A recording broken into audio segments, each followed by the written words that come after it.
Bismillahirrahmanirrahim. First of all, we'll talk about English alphabets. English alphabets की जब हम बात करते हैं तो सबसे पहले हमें ये जानने की ज़रूरत है why we learn English alphabets. किसी भी ज़ुबान को सीखने से पहले हमें अल्फ़ाबेट्स का पता होना चाहिए। फिर उन अल्फ़ाबेट्स को तरतीब देकर हम उनसे अल्फाज बना सकते हैं। What is English alphabets? तो सबसे पहले हम उसकी डेफिनेशन को देखते हैं। तो डेफिनेशन को समझने से पहले अब बताता चलूँ आपको को इंग्लिश अल्फ़ाबेट्स को उर्दू में हम हरूफ तहज्जी कहते हैं। जब हम डेफिनेशन की बात करते हैं तो हमें ये पता चलता है कि जो इंग्लिश अल्फ़ाबेट्स हैं ये हरूफ का एक मजमूआ है जिन्हें हम एक मुकर्रर तरतीब में पेश करते हैं। मीन कि हम उन अल्फ़ाबेट्स को एक तरतीब में लेके आते हैं। जब हम उनकी तरतीब लगा लेते हैं तो उनसे हमारे पास अल्फाज बनते हैं, मीन के वर्ड बनते हैं।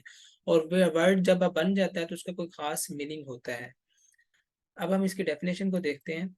An alphabet is a set of letters usually presented in a fixed order which is used for writing the words of a particular language or group of languages.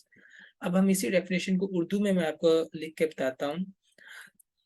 हरूफ तहज्जी का मजमूआ जो आम तौर पर एक मुकर्रर तरतीब में पेश किया जाता है।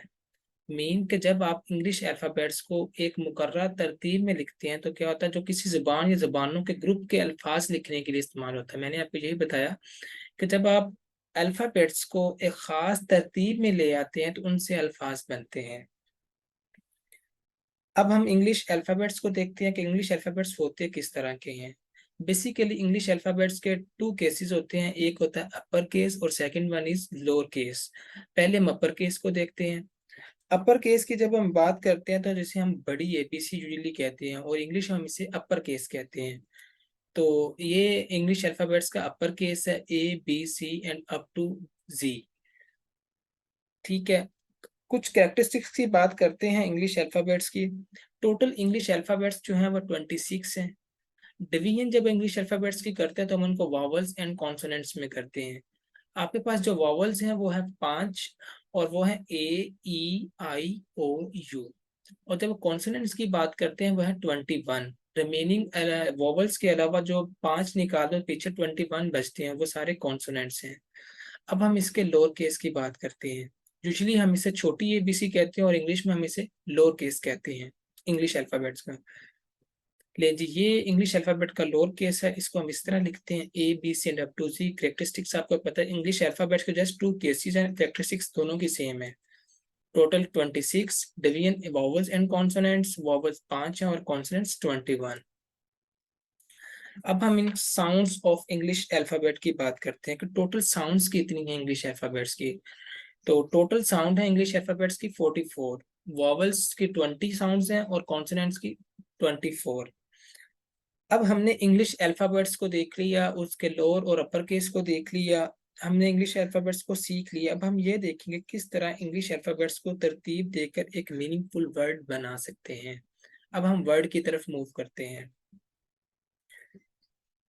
A word is the basic meaningful unit of language. किसी भी जुबान की जो बुनियादी इकाई होती है वो क्या होता है, वर्ड होता है।